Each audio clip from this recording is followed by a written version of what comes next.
Setiap tahun, setiap bulan, setiap hari, setiap jam, setiap menit, bahkan setiap detik, dunia berubah. Semua yang ada di sekeliling kita berubah. Berubah dengan sangat cepatnya.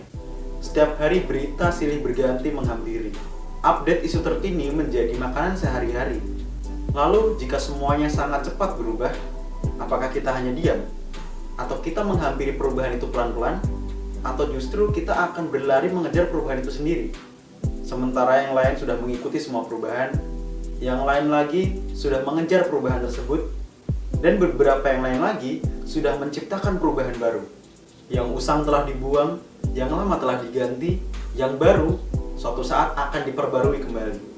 Pembaruan sudah menjadi hal yang mutlak untuk memperkuat kualitas, memperbaiki apa yang sudah rusak, dan mempercantik lagi apa tampilan-tampilan yang sebelumnya kurang menarik. Hal kecil seperti handphone.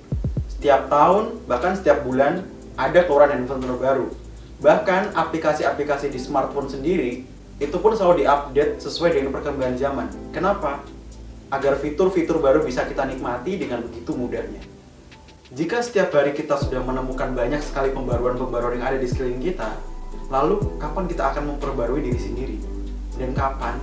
Dari perbaruan diri sendiri, kita bisa memperbarui sesuatu yang telah usang, sesuatu yang sudah saatnya untuk diperbarui. Iya, pembaruan, memperbarui, dan lain sebagainya yang berkaitan dengan mengganti yang telah usang, mengganti yang sudah tidak lagi terpakai. Memperbarui mungkin sesuatu yang dikatakan baku ya. Kata kerennya upgrade, mengupgrade sesuatu. Upgrade sesuatu untuk lebih berkualitas, kuantitasnya lebih banyak, kualitasnya jadi lebih baik, dan kandungannya lebih bermakna. Upgrade. Ini mungkin satu kata yang sangat menarik. Bagaimana jika upgrade ini kita bisa melakukan perubahan dalam diri sendiri, kita bisa melakukan perubahan untuk lingkungan sekitar, bahkan kita bisa melakukan perubahan untuk hal yang lebih luas lagi. Dan kamu pernah berpikir nggak sih kalau misalkan upgrade atau pembaruan ini kita terapkan ke sesuatu hal yang bisa dirasakan manfaatnya oleh masyarakat di Indonesia? Upgrade moralitas dan hukum di Indonesia sendiri. Kenapa kita harus mengupgrade itu semua? Coba deh kamu lihat sendiri, permasalahan Indonesia. Tiap hari kasus kriminalitas pasti selalu ada. Pemahaman soal hukum yang sangat rendah. Dan bisa dikatakan Indonesia sekarang sedang mengalami masa krisis moral. Dan berbagai masalah lain yang timbul dari moralitas bangsa yang semakin hari semakin menurun. Jika kita sudah merasakan dan sudah tahu jika permasalahan itu terus ada, berkaitan dengan moralitas bangsa, etika, dan prinsip, lalu apa yang akan kita lakukan? Mengubah sesuatu yang ada? Mungkin butuh waktu yang cukup lama. Tetapi, memperbarui yang sudah ada, mungkin ini bisa menjadi pilihan yang cukup efektif. Memperbarui sesuatu agar kualitasnya bisa lebih baik dan maknanya pun juga ada. Adakah caranya? Ya pastinya ada. Salah satunya